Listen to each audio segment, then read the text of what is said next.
Earth, our home planet, the only place in the universe known to support life. Yet could life forms from outer space already have paid us a visit?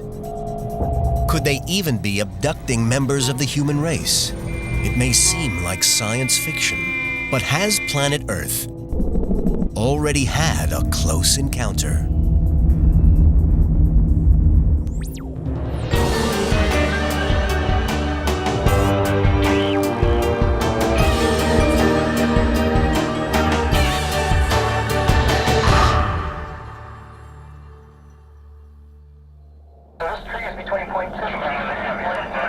Stories of close encounters with alien life are part of our culture. Every year in the US, there are thousands of reported sightings of UFOs, unidentified flying objects. And some people even claim to have been abducted by aliens. I'm a perfectly normal individual that's had rather extraordinary, odd experiences my entire lifetime. Natural phenomena, or even military activities, can explain most of the UFO incidents, but some still keep people guessing. There's no way that it was balloons or an aircraft or helicopters or flares. People actually saw a 1 to 2 mile wide craft. Flying saucers have invaded our planet. Skeptics argue that such sightings and close encounters are merely figments of our imagination, perhaps inspired by science fiction movies and popular culture. If you have a dream about an alien in the middle of the night, what is your alien going to look like? Your alien's going to look like my alien, the alien we both saw on television. Although even respected scientists admit that real aliens could have the capability to travel vast distances across the cosmos to visit Earth.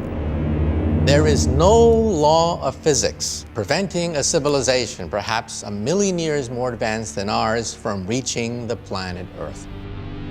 Some believe that there is overwhelming evidence that aliens have visited us, possibly on many occasions throughout history, leaving artifacts and messages ranging from crop circles to the pyramids. I saw some strange objects, some strange lights. I saw some things I couldn't explain. They were definitely under intelligent control. For those of you that are skeptical, I would ask that you look at all the incidents. There are some very serious things out there. Some incident really needs some investigation. In 1995, Dr. Lynn Kaitai saw lights she could not explain near her home in the mountains just north of Phoenix, Arizona. She had her camera with her. I really concentrated on that top orb that was starting to disappear. It didn't budge, it just slowly dimmed, as if once it disappeared, it was still there. And I noticed an eerie silence, as if time had stopped. It was just extraordinary and very strange. 2 years later, on March 13th, 1997, Kaitai was also among the thousands of witnesses who shared a remarkable experience.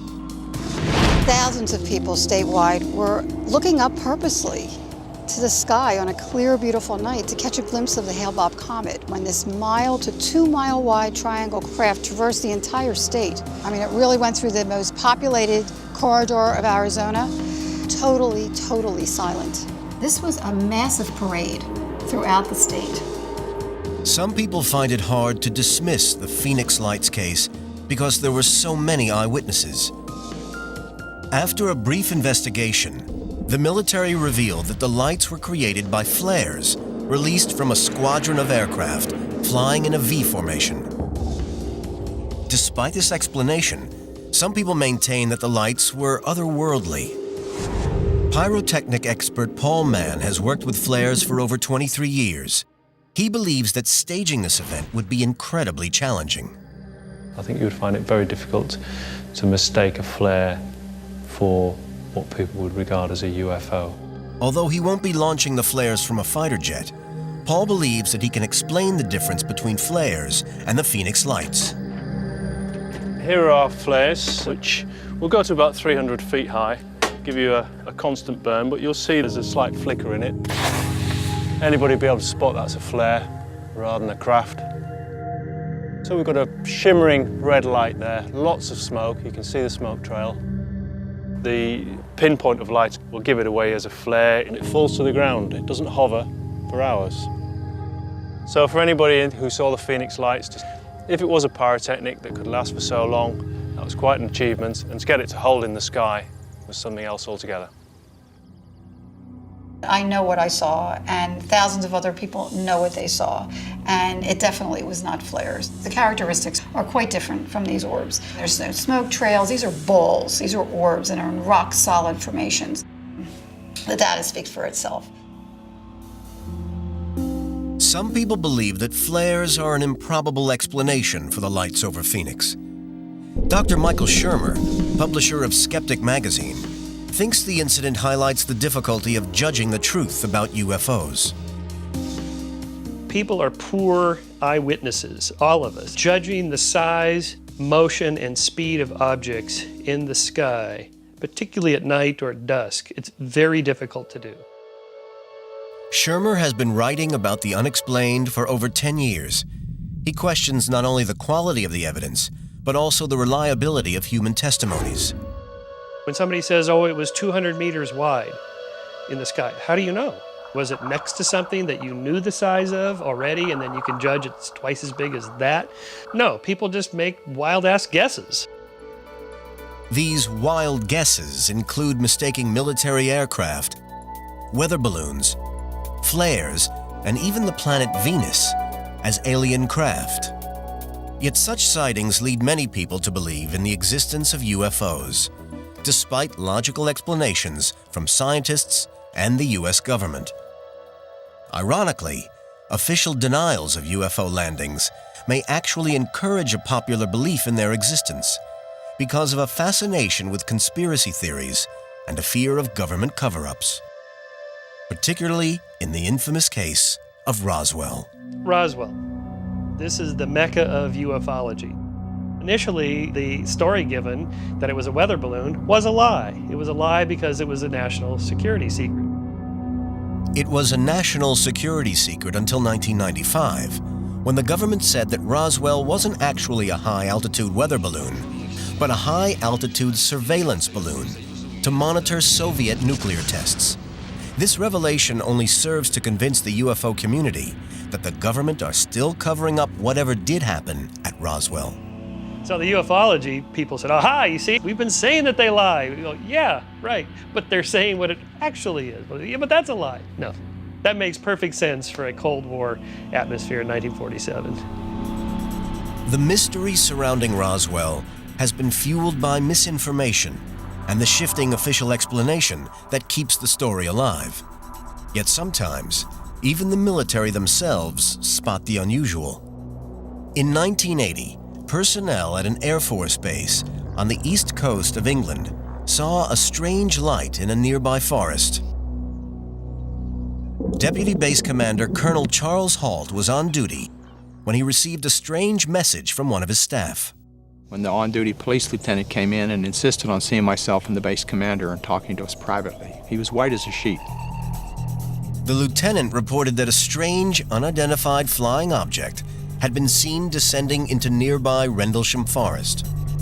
Colonel Halt and a disaster preparedness officer visited the supposed landing site. They recorded their mission as evidence. Okay, why don't we do this? Why don't we make a sweep? Here, I've got the gloves on now. Let's make a sweep out around the whole area, about 10 foot out. Make a perimeter run around it. All right, still there?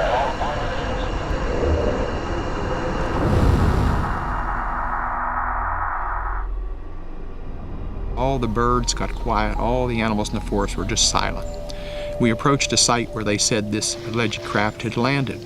There were 3 indentations in the ground, about 1.5 inches to 2 inches deep, about 8 to 10 inches across. They were about 6, 7, maybe 8 foot apart, in a nice triangular shape. Being cautious, Colonel Halt and his disaster preparedness officer took radiation readings with their Geiger counter. The levels were 4 times higher than normal. We get a high radioactive read about 2 to 3, maybe 4. Then, something moved in the trees. A bright red light with a black center that was moving through the trees. There's no doubt about it. There's some type of strange flashing red light here. It appeared to be shedding something like molten metal, almost like steel coming out of a crucible. As we stood there in awe watching it, it silently exploded and broke into multiple white objects that just disappeared. Many journalists and researchers claim that what Colonel Halt and others actually saw while in Rendlesham Forest was in fact the lighthouse at nearby Orford Ness. But Colonel Halt remains convinced that what he saw wasn't of this world. I know what we saw, but I don't know what it was. And my own personal suspicions are that there may have been a craft that was damaged, injured, or it may have been a reconnaissance vehicle of some type taking a look at all the activity in the area. In January 1981, Colonel Halt contacted the British Ministry of Defense, but never received an official response. He is convinced that his close encounter was genuine, and that governments cover up this and other UFO cases. Dr. Michael Shermer is not so sure. Problem with government cover-ups like that is people can't keep their mouth shut. If aliens were really here and the government was covering up, surely some lower echelon person would say, I've got the story of a lifetime. Even if governments were trying to cover up UFO incidents, people haven't stopped questioning the official explanations.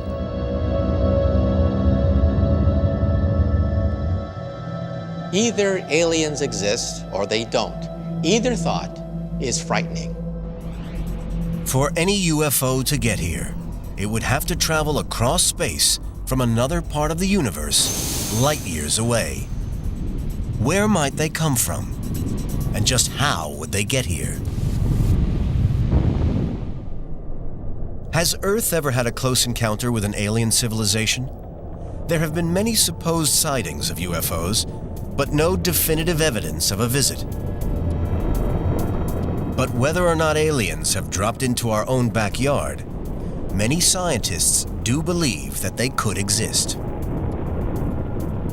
I would be shocked if we were alone. It would be an incredible waste of space, considering how many galaxies there are. There should be lots of planets like ours with life on them. The universe is about 14 billion years old and expanding at a phenomenal rate. It holds billions and billions of stars, far more stars than there are grains of sand on all the beaches on Earth. And some of these stars have planets orbiting them. There are plenty of places from which ET could originate. Physicist Lawrence Krauss believes that the most likely place for ET to call home would be on a planet similar to our own. Life seems to form ubiquitously, relatively easily in conditions like this. So we would expect one simple way to find life would be to look for planets like Earth. The problem is that any such planet is going to be a long, long way from Earth. Outer space distances are so vast, they are measured in light years rather than miles. 1 light year is a distance of nearly 6 trillion miles. That's the distance traveled in 1 year by a beam of light, moving slightly in excess of 186,000 miles per second. Light from our own sun reaches Earth in about 8 minutes and takes another 10.5 years to travel to the nearest known planet outside of our solar system. Any alien planning to visit us from this planet faces a round trip of over 120 trillion miles. The only way to shorten the duration of such a journey may be to go faster than the fastest thing we know in the universe: light itself. In 1905, Einstein laid out special relativity. And in that theory, you cannot go faster than the speed of light. There's a cop on the block, in some sense, that says you can't break the light barrier.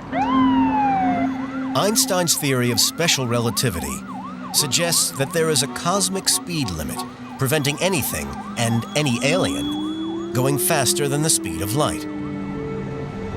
However, in 1916, Einstein created an even more powerful theory. the general theory of relativity. It opens up the possibility that instead of beating the laws of physics, the answer might be to get around them. Theoretical physicist Michio Kaku believes that this holds the key to breaking the light speed barrier. Space-time is a fabric that can be stretched and compressed and perhaps even ripped. That might give you the possibility to break the light barrier. Einstein's theory proposes that matter causes space-time to curve. Imagine a heavy ball on a rubber sheet. The ball's presence causes the sheet to distort into a hollow. If a smaller ball is then dropped onto the sheet, it will spiral toward the heavier ball. Einstein theorized that space, like the rubber sheet, is warped as objects travel through it. And if space can be warped, then there may be a novel way to travel from one side of the galaxy to the other. If you have a sheet of paper, a straight line is the shortest distance between 2 points. However, there's a loophole. If you are to fold the sheet of paper, then you realize the shortest distance between 2 points is actually a wormhole. Some scientists suggest that wormholes are space-time tubes which act as shortcuts connecting distant regions of space. Theoretically, an alien using wormholes could travel between 2 parts of our galaxy faster than a beam of light could travel through normal space and time. It's a shortcut first described more than 150 years ago by a mathematician in Oxford, England. That man was the author known as Lewis Carroll. Alice's Looking Glass connects the countryside of Oxford to a fantastic world called Wonderland. And if you were to put your hand through the looking glass, your hand would leave Oxford and go to the other side of forever. That is a wormhole, what we physicists call a multiply connected space. Wormholes may be the ideal transportation network, but manipulating the laws of physics could bring catastrophic consequences. You don't know how stable they are. It may be quite radioactive. There may be quantum corrections and radiation as you enter the wormhole, or perhaps it will close up even before you can enter. It may be possible to artificially create a wormhole, but it would take enormous energy and advances in technology way beyond our imagination to rip through the fabric of space and time. But maybe there's an alien civilization so advanced that they can build these supergalactic highways with ease. Intelligent aliens may also have found another trick to navigate around the universe. Perhaps they can actually move space itself. As far as we know, space can do whatever the heck it wants. It can expand in response to the presence of matter and energy. If we could somehow harness that, then in principle you might be able to develop something you might call a warp drive. The alien craft would collapse the space in front of it and simultaneously expand the space behind it. In that way, the ship would transfer from one part of the galaxy to another without actually moving an inch. It may sound like the stuff of science fiction, but for some advanced aliens, it could be science fact. I can show you with this balloon. I have a little replica I've drawn of the USS Enterprise from Star Trek. And just so you know the local surroundings, I have the sun here, I have the moon, Saturn. And what I want to show you is that the Enterprise could travel away from this star system and towards this star without ever moving with respect to its local surroundings. How can I do that? Well, if I squeeze the balloon at this end, then I expand this region of the balloon. The distance between the starship and these stars has increased, but the starship hasn't moved at all with respect to its local surroundings. And so what I've done is I've had space do the work. Nobody knows how a warp drive might be powered, and Krauss believes that its use would be fraught with danger. It may not be dangerous for the participants in the spacecraft, but it'd be pretty dangerous for everyone else. Because when you contract space in front of you, you literally crush everything between you and the nearest star. When you expand space behind you, you put incredible tension in everything around you. You'd have to have an interstellar highway where you cleared out everything in between, because otherwise you destroy basically everything around you. Our own technology is nowhere near sidestepping the laws of physics. But an alien civilization that has evolved 1 million years ahead of us might already have found a way. Earthbound physicists who are looking for life take this idea very seriously. They have devised a system to categorize alien civilizations according to how advanced they may be. When we physicists look in outer space, we don't look for little green men, we look for type 1, type 2, and type 3 civilizations. A type 1 alien civilization would be so advanced it could harness all forms of energy on its planet, including oceans, volcanoes, and even the weather.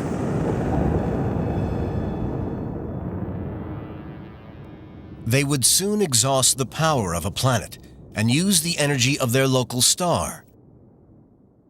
At this stage, they would be categorized as a Type 2 civilization.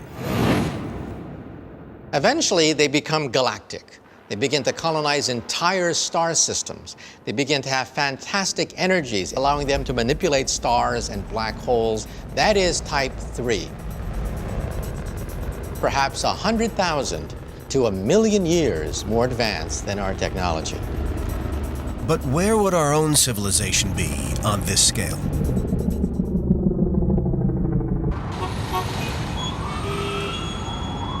We don't even rate on this scale. We get our energy from dead plants, oil and coal. That's how primitive we are. Our official rating is Type 0. We cannot travel across the vastness of interstellar space. However, a Type 3 civilization would have developed the technology needed to control space and time in order to travel freely throughout the universe. You cannot rule out the possibility that an extraterrestrial civilization, perhaps 1 million years more advanced than ours, have the capability of reaching the planet Earth.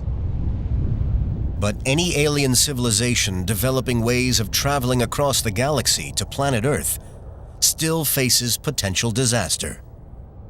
If they reach us at all, then the oxygen in our atmosphere, the very thing that keeps us alive, may prove to be deadly poison for our alien visitors. If an alien civilization has successfully learned how to control time and space and cross the interstellar void to visit Earth, they will face a serious danger: our atmosphere. It protects us from solar radiation, but it's a dangerous barrier for any approaching spacecraft. As an object approaches Earth from space, it heats up due to friction with molecules in our atmosphere. The heat burns up most objects, such as asteroids, before they reach the ground.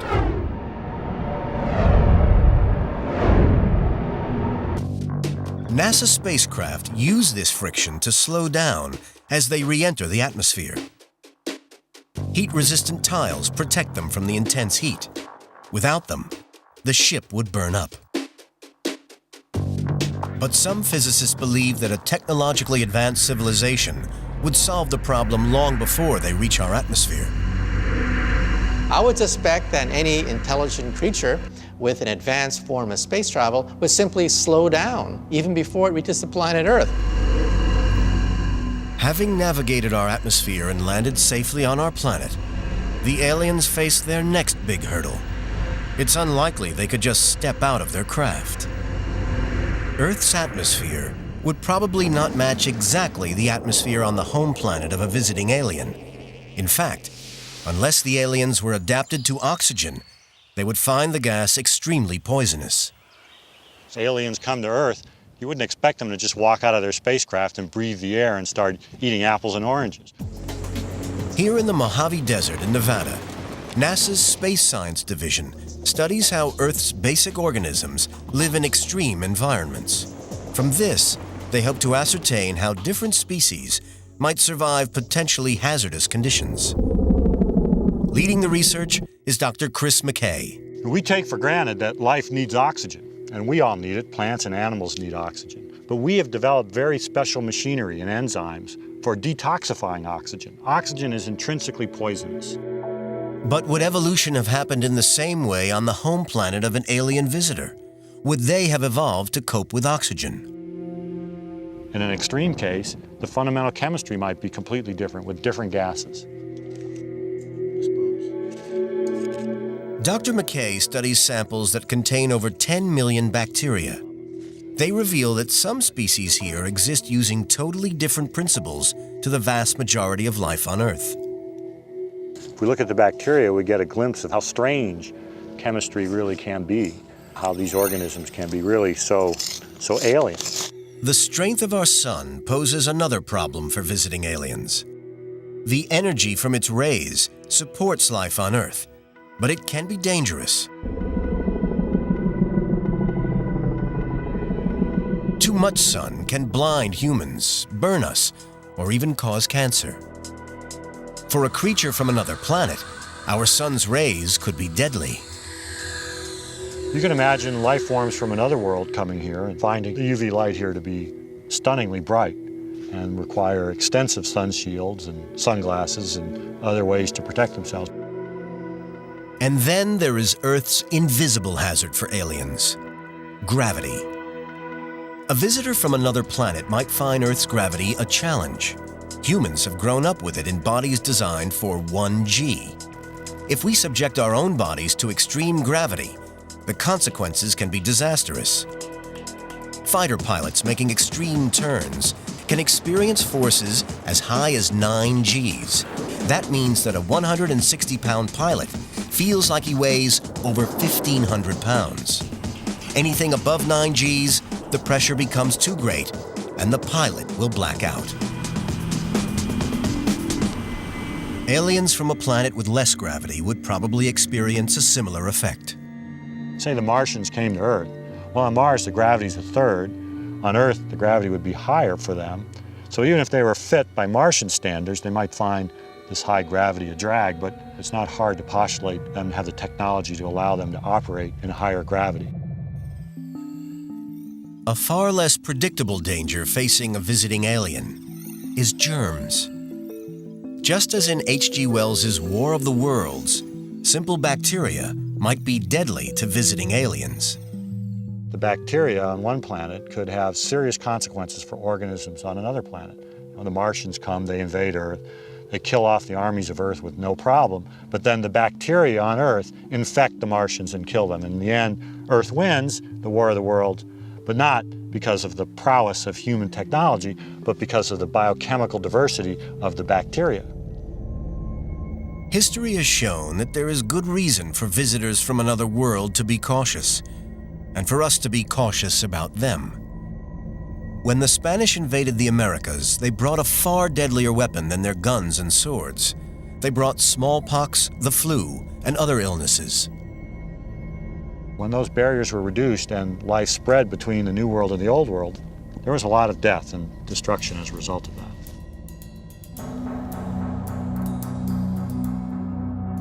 We might contaminate visiting aliens, or they might contaminate us. This fear of infection from new species of bacteria also troubled NASA during the moon exploration of the 1960s.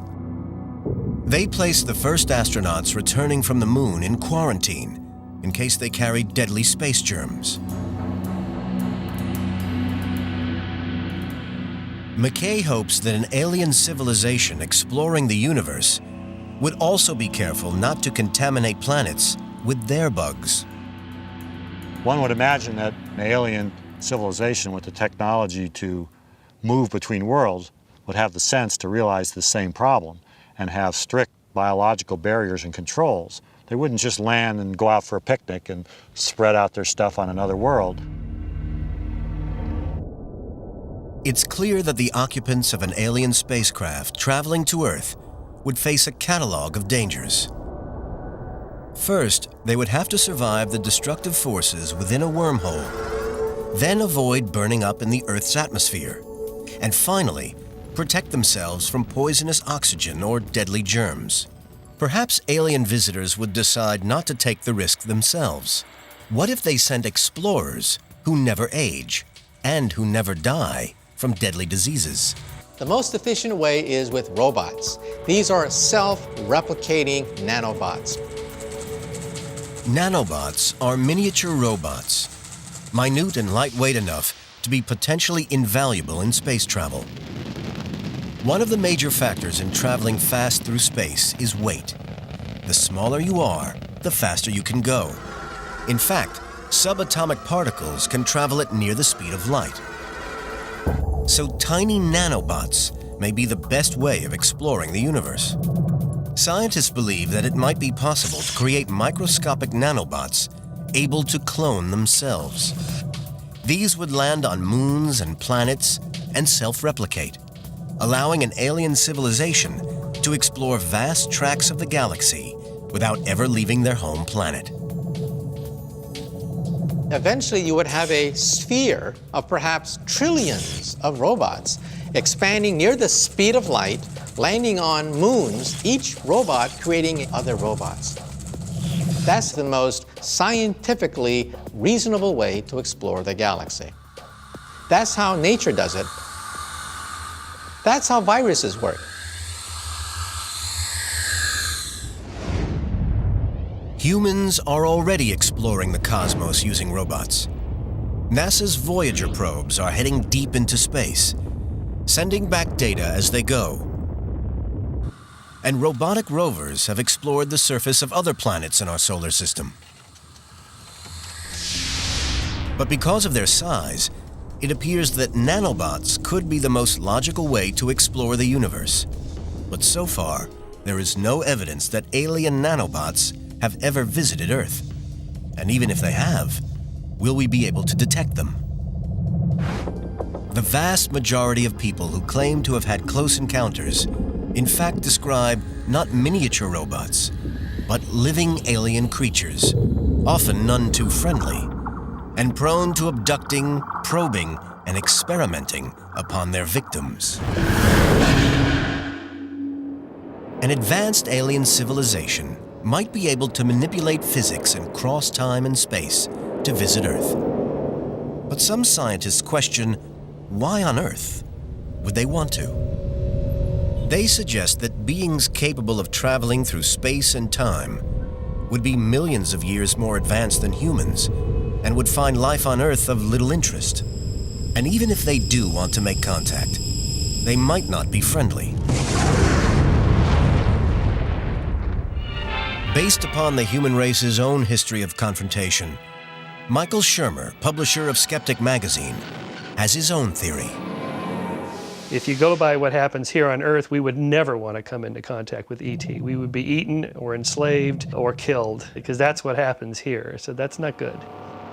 Even so, some people claim to have already had a close encounter with extraterrestrials. Some even claim to have been abducted by them. The alien abduction experience is a fascinating one. These stories have all the earmarks of a very human kind of experience. It's a type of night terror. It's a bad dream. Because there is no evidence, outlandish accounts of alien visitation are greeted with disbelief. So most claimants are keen to conceal their identity. One woman from New York, who we have named Molly, claims to have experienced repeated visitations throughout her life. Probably the most strangest and disturbing memory that I have is of a dream with a white paw coming into my neck and placing a tiny little stick in it. And when I woke up that morning, I was very shocked to find a strange, painful lump on my neck.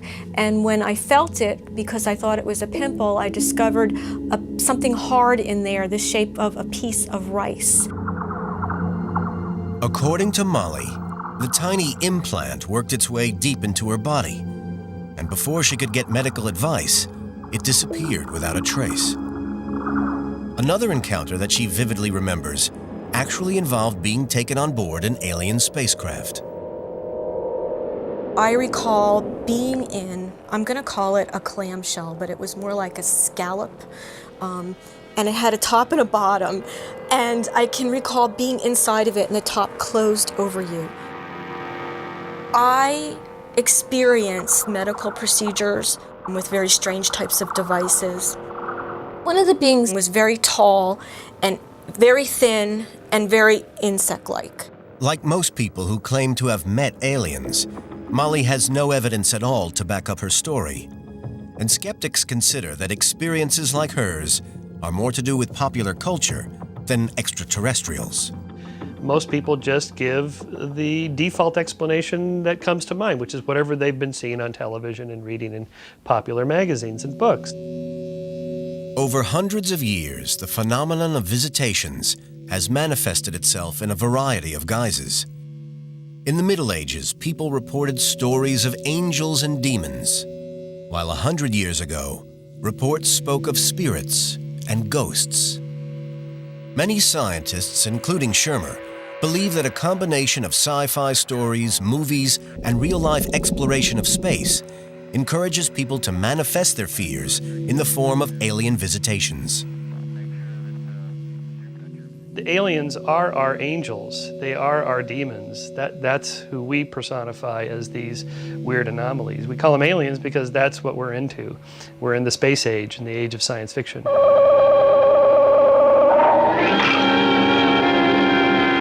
However, that does not completely explain what causes people to believe they have experienced a visitation.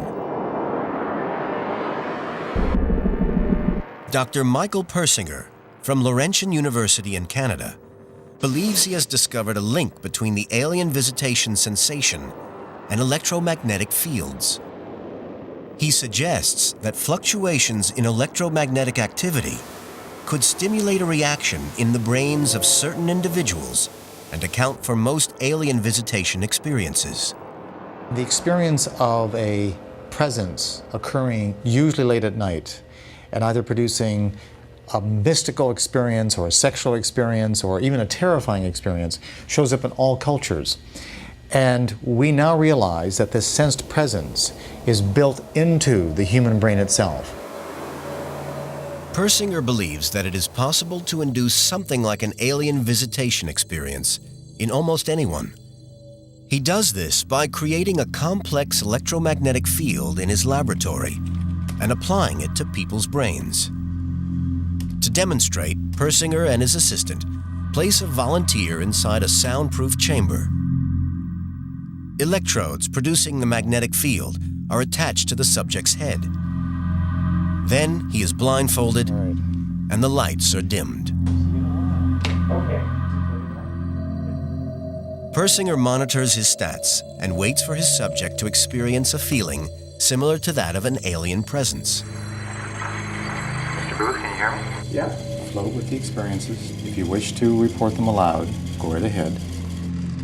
Within minutes, the electromagnetic fields trigger a shocking reaction in the subject's brain.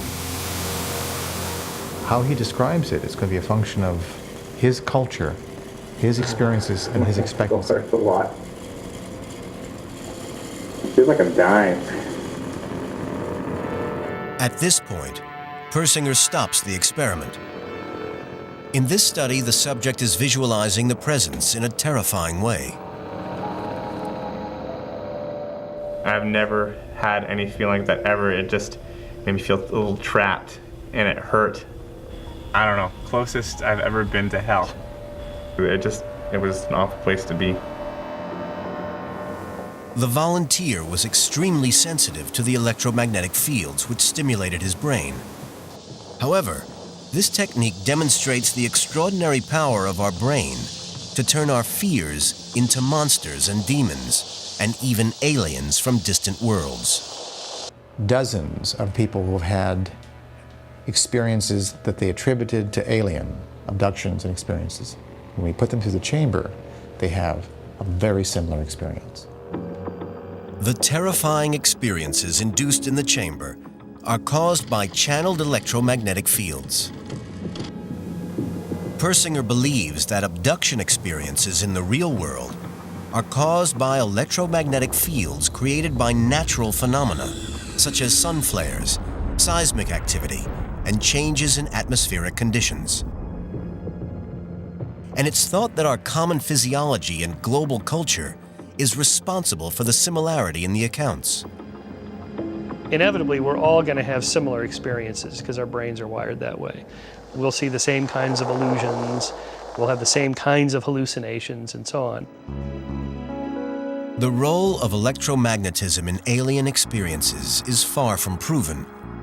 Some researchers suggest that sleep paralysis or conditions like post-traumatic stress are to blame. But until we've made contact with ET, we may never know if aliens are all in the mind or not.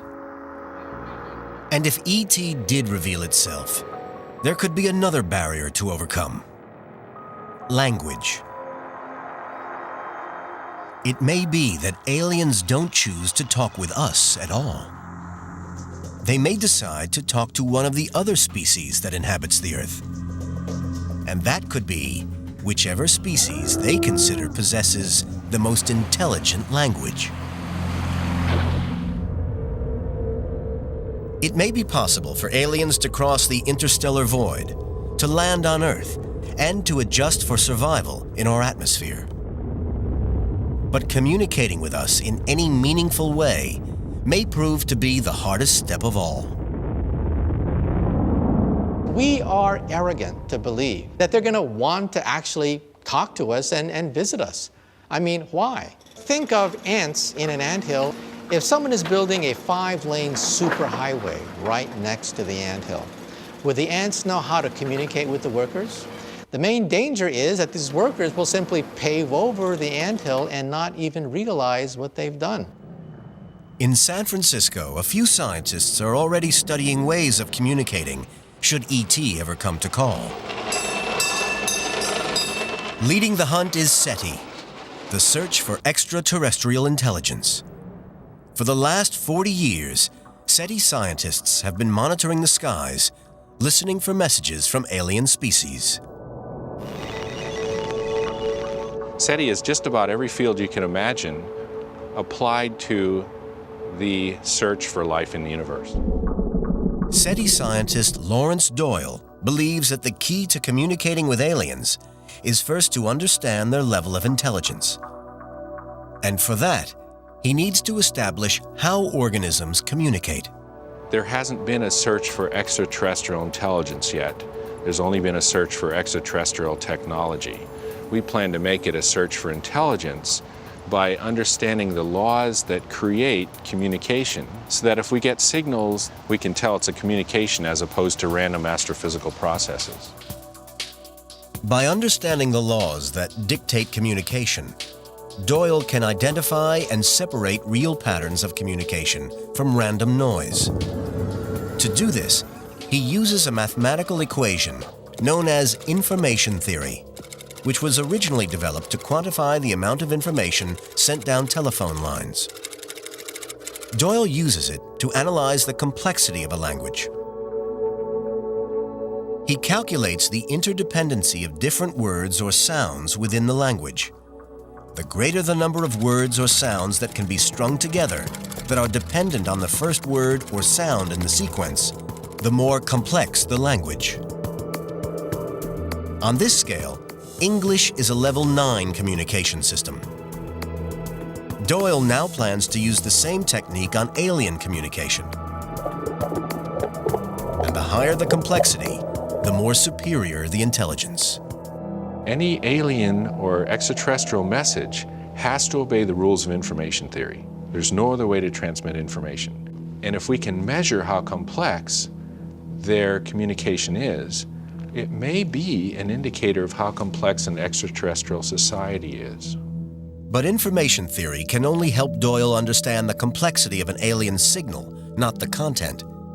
So even if he spots ET, he won't know what ET is saying.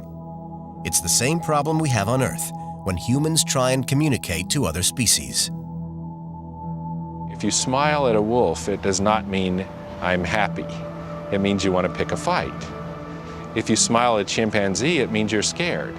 So even a smile doesn't work. How do you communicate with an alien is a tricky point. We can't even agree on the same symbols of greeting among species on Earth. Doyle has been using information theory to discern patterns and rules in animal communication and study their complexity. The results have been surprising. With his current data, Doyle has found that squirrel monkeys have a level 3 communication system, while dolphins have a level 4. So who does Doyle think might be the best candidates to communicate with aliens? So far, he's not convinced that either dolphins or humans have the necessary linguistic skills. But he has found a species on Earth with a communication level much, much higher. Humpback whales we're majoring in because they look like they will have the absolutely most complex communication system, maybe on the planet. Doyle's study of humpbacks is in its early stages, and so far, he has only studied their social calls. But it may be that when extraterrestrials talk to the Earth species with the most intelligent language, they won't talk with us. They'll talk to humpback whales instead. But despite listening to the universe for 4 decades, SETI has yet to discover a single confirmed extraterrestrial signal. To actually find real aliens, we may need to look in a different place, a place closer to home. Perhaps we should take a closer look at ourselves.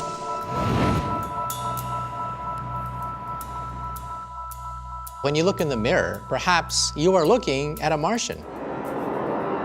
It's always amusing to me when I hear people talking about UFOs and aliens. But for me, it's the bacteria. There could be bacteria here that are really alien. Life on Earth could have come from Mars, and we could all be aliens here.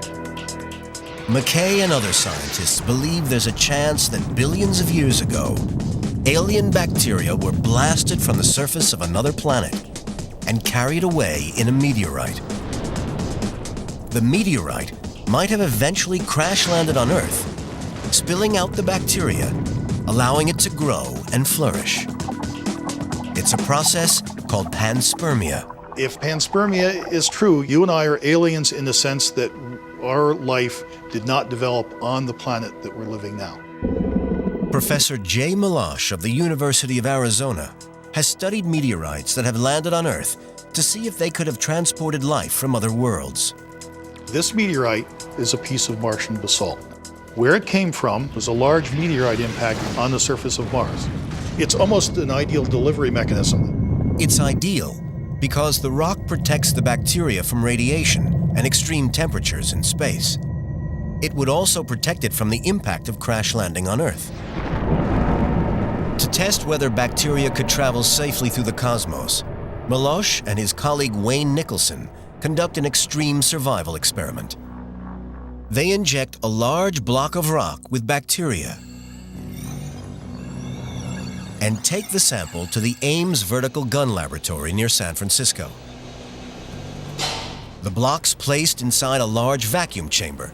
Ready? And Milosh then fires a projectile into it at over 13,000 miles per hour. It absolutely destroyed the rock target. It blasted into tiny fragments. Amazingly, despite the rock being virtually vaporized, the bacteria survive intact. If they could survive, it's not a big stretch to think that organisms on the surface of another planet could also survive meteorite impact and launch into interplanetary space. The experiment shows that bacteria could not only survive the vacuum of space, but also the impact of landing on Earth. One theory is that bacteria from another world evolved over millions of years to form life as we know it. So perhaps all life on our planet is alien in origin. We human beings, life, plants, animals, everything we see descended from that common Martian ancestor. That's a possibility. We may go to Mars and suddenly see, well, that's where great-great-great-grandma lived. Because of the vast size of our galaxy, aliens, even highly advanced ones, may never have visited Earth in spaceships. All UFO sightings may well be no more than a simple misinterpretation of what we are seeing, and alien visitations a product of our overactive imaginations. But aliens might have been here all along. We and all the species on our world could be the direct descendants of extraterrestrial life forms. In the strangest twist of all, perhaps we are the aliens.